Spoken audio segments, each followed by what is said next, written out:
आउज़ुबिल्लाहिमिनश्शैतानिर्रजीम बिस्मिल्लाहिर्रहमानिर्रहीम। आज हम 1.3 का क्वेश्चन नंबर 4 लेक्चर नंबर 11 के दूसरे पार्ट में ख़त्म कर देंगे और इसी के साथ हमारी ये एक्सरसाइज कंप्लीट हो जाएगी। तो 4 के पहले 5 क्वेश्चन तो हमने कर लिए थे, बाकी 6 क्वेश्चन भी आज कर लेंगे। मैंने आपको एक फार्मूला स्क्रीन पे राइट हैंड साइड पे भी नज़र आ रहा होगा, उस फार्मूले के मुताबिक 5 सवाल हल किए थे। आज जो फार्मूला है उसके मुताबिक मैं आपको बता दूँ, उसके मुताबिक एक दो चीज़ें हैं। फॉर एग्ज़ाम्पल कि यहाँ पर जो लिमिट है वो ज़ीरो को अप्रोच करती होती है। मैंने आपको कहा था कि जो फार्मूला नज़र आ रहा है उसमें जो लिमिट है वो हमेशा इन्फिनिटी को अप्रोच करती है। उसके बाद स्टूडेंट्स यहाँ पे जो अंदर वैल्यू है वो डिवीजन की फॉर्म में नहीं होती बल्कि सादी फॉर्म में लिखी जाती है, मगर वहाँ पे डिवीजन की फॉर्म में लिखी जाती थी। उसके बाद स्टूडेंट्स जो बाहर वाली वैल्यू है वो डिवीजन की फॉर्म में लिखी जाती है, मगर जो फार्मूला आपको मैंने कल बताया था उसमें ये डिवीजन की फॉर्म में नहीं लिखी जाती थी, सादी फॉर्म में लिखी जाती थी। और ये वाली वैल्यू ई के इक्वल है। अब इसके मतलब थोड़ा सा पढ़ लेते हैं। फॉर एग्जांपल यहाँ पे हमारे पास कोई ना कोई वैल्यू पुट करके देख लेते हैं कि n अप्रोचेस टू 0 1 प्लस यहाँ पे अगर मैं 3n लिख दूँ तो ज़ाहिरी बात है इसका उल्ट अगर बाहर मेरे पास होगा, इसका रेसिप्रोकल अगर बाहर मेरे पास होगा तो इसका जवाब आ जाएगा ई। और इसी तरीके से ही यहाँ पे कोई भी वैल्यू हो, इसका रेसिप्रोकल अगर बाहर मौजूद होगा तो उसका जवाब जो है वो ई आ जाएगा। इसी तरीके से ये क्वेश्चन है, तो चलें शुरू करते हैं और आप देखते रहिएगा। उस क्वेश्चन नंबर 4 आपकी स्क्रीन पे क्वेश्चन नंबर 4 का पार्ट नंबर 6 आज सॉल्व करते हैं। पहले 5 हमने कर लिए थे। Limit x approaches to 0 1 plus 3x और यहाँ पे 2/x यहाँ पे वैल्यू दी हुई है और कहा है कि इसे सॉल्व करो इन टर्म ऑफ ई में लिख दो। ये होती है इसका रेसिप्रोकल, हमने देखना है कि वो क्या है। इसका रेसिप्रोकल ज़ाहिरी बात है 1/3x नहीं होगा, रेसिप्रोकल होगा 3x का। तो मैंने यहाँ पे किसी तरह 1/3x अगर मैं बना देता हूँ तो मेरा क्या जवाब आ जाएगा, ज़ाहिरी बात है ई आ जाएगा। तो मैं ये बनाता हूँ। सबसे पहला जो स्टेप मेरा यही होगा कि ये तो मैं सादी फॉर्म में ही लिख दूँगा। x approaches to 0 1 plus 3x। यहाँ पे अगर मैं लिख दूँ स्टूडेंट्स 1/x, ठीक है, और होल में स्क्वायर, तो कोई फ़र्क पड़ेगा? ये दो तो मैंने बाहर लिख दिया है, एज इट इज़ वैसे का वैसे ही। Limit x approaches to 0 1 plus 3x। अगर मैं यहाँ पे 1/x लिख रहा हूँ और बाहर मैं 3 के साथ ज़रब भी कर रहा हूँ, मतलब मल्टीप्लाई भी कर रहा हूँ, डिवाइड भी कर रहा हूँ, तो ये वाली वैल्यू में लिख दूँ, कोई फ़र्क पड़ेगा? बिल्कुल कोई फ़र्क नहीं पड़ेगा। अब मज़ीद क्या हो सकता है students, x approaches to 0 1 plus 3x, मैंने लेके आना है 1/3x, तो यहाँ पे जो बाहर वाला 3 है वो अंदर आ जाएगा और बाहर जो वैल्यू आप देखें कि 3 को 2 के साथ मल्टीप्लाई करवाया तो जवाब आ गया 6, तो यहाँ पे 6 आ गया। अंदर वाली वैल्यू में लिमिट अंदर अप्लाई कर दूँगा। जब मैं लिमिट अंदर अप्लाई करूँगा x approaches to 0 1 plus 3x 1/3x, यहाँ पे 6 और मेरा जो जवाब आ जाएगा, ज़ाहिरी बात है स्टूडेंट्स, यहाँ पे इस मुकम्मल की जगह ई आ जाएगा और ऊपर जो उनकी मेरी वैल्यू है वो 6 आ जाएगी, तो ई की पावर 6 मेरा यहाँ पे आंसर आ जाएगा। तो इस तरीके से आपने बाकी भी क्वेश्चन सॉल्व आउट करने हैं। 8 थोड़ा सा डिफरेंट है, मैं बता देता हूँ कि उसमें क्या करना है। वो कहता है कि limit h approaches to 0 1 minus 2h 1/h। तो मैंने सबसे पहले देखना है कि यहाँ पे जो वैल्यू है वो क्या है और उसका रेसिप्रोकल क्या होगा। ज़ाहिर बात है -2h यहाँ पे दिया हुआ है, तो इसका जो रेसिप्रोकल होगा वो 1/2h माइनस वाली वैल्यू में आएगा। तो ये वाली अगर मैं वैल्यू यहाँ पे बना दूँ तो ज़ाहिर बात है मेरा जवाब क्या आएगा इन टर्म्स ऑफ ई। तो अब इसे मैं बनाता हूँ। करना क्या होगा students, limit H approaches to zero. क्या मैं इसे इस तरीके से लिख सकता हूँ, -2h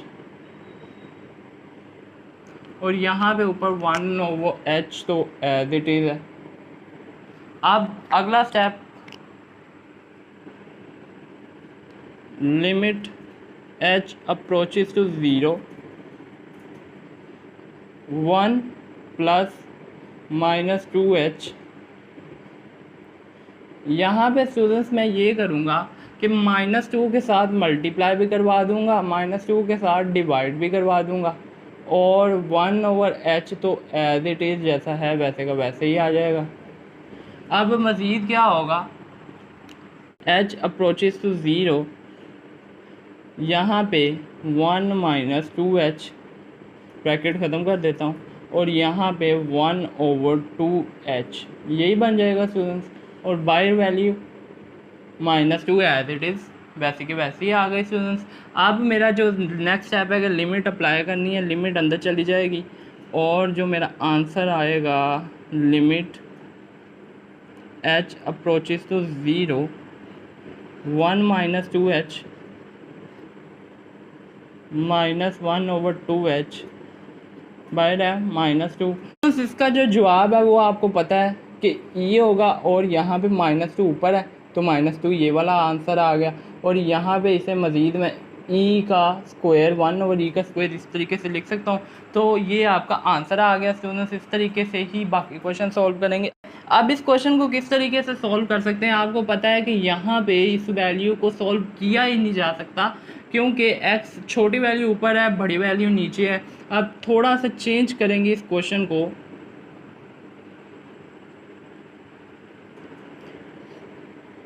अगर मैं यहाँ पे -x लिख दूँ, x की जगह -x लिख दूँ, तो जाहिर सी बात है कि -1 नीचे भी आएगा। यही चीज़ है ना, -1 के साथ क्रॉस मल्टीप्लाई भी करवा दिया, डिवीजन भी करवा दी, ये वाली वैल्यू तो वैसी की वैसी। ठीक है, अब ये -1 जो सा स्टूडेंट्स एक अंदर भी चला जाएगा।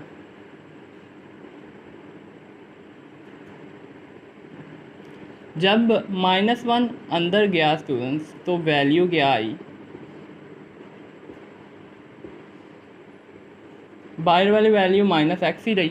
तो -1 अब यहाँ पे अप्लाई होगा तो जो मेरा आंसर आएगा आप देखें, limit n approaches to infinity, और जो मेरे पास आंसर आ गया वो 1 + x/x नहीं आ गया।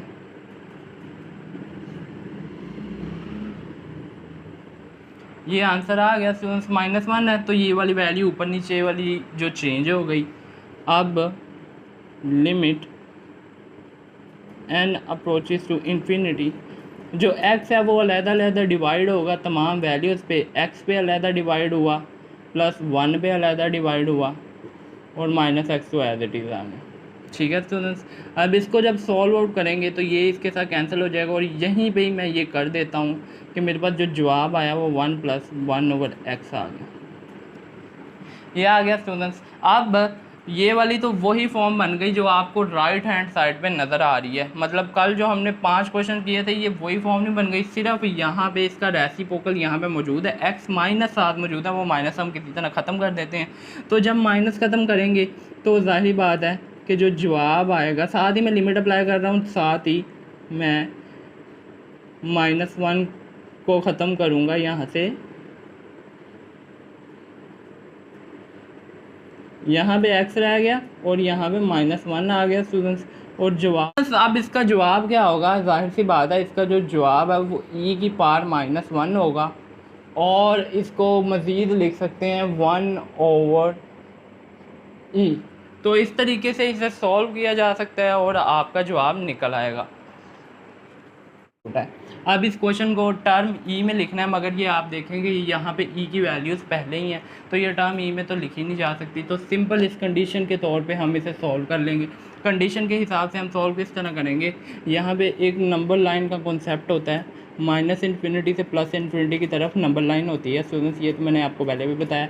ये वाला जो पोर्शन होता है, यहाँ पे जो वैल्यू है, कोई भी वैल्यू फॉर एग्जांपल एक्स, वो 0 से बड़ी होती है और यहाँ पे 0 से छोटी होती है, क्योंकि यहाँ पे नेगेटिव की तरफ आती है, यहाँ पे पॉजिटिव की तरफ आती है। अब यहाँ पे हमें जो कंडीशन दी हुई है उसके हिसाब से इस पोर्शन में हमारी लिमिट अप्लाई होती है। इस पोर्शन में स्टूडेंट्स ये लाए तो कर रही है, मगर हमें ये तो पता ही नहीं कि ये किस नंबर पे लाए कर रही है, ये जो हमारी लिमिट है। अब मैं सिंपल ये कह दूँगा कि ये माइनस इन्फिनिटी पे लाए कर रही है, तो यहाँ पर मैं सिंपल लिख दूँगा एज़